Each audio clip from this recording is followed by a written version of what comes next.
बताइए।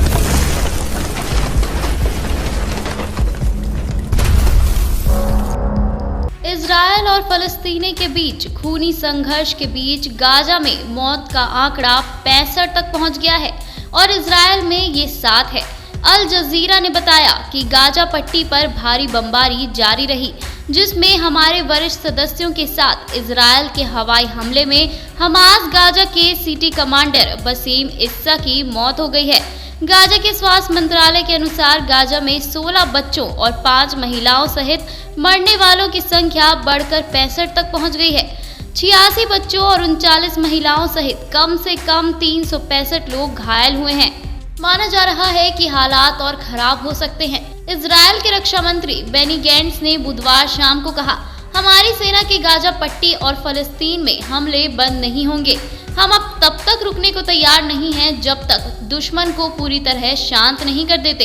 इसके बाद ही अमन बहाली पर कोई बात होगी। इजरायल अब लंबे समय तक शांति कायम करने के उपाय करके ही रहेगा। उधर हमास के नेता हानिया ने कहा कि अगर इजरायल जंग बढ़ाना ही चाहता है तो हम भी रुकने को तैयार नहीं है। चरमपंथियों ने चेतावनी दी है कि वे इजरायलियों की जिंदगी नर्क कर देंगे। आपको बता दें कि अंतर्राष्ट्रीय समुदाय ने दोनों पक्षों से तनाव कम करने की अपील की है।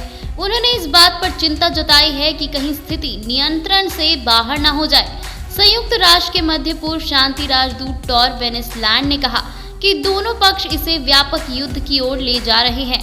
संयुक्त राष्ट्र महासचिव एंटोनियो गुतारेस ने कहा कि वे हिंसा को लेकर काफी चिंतित हैं।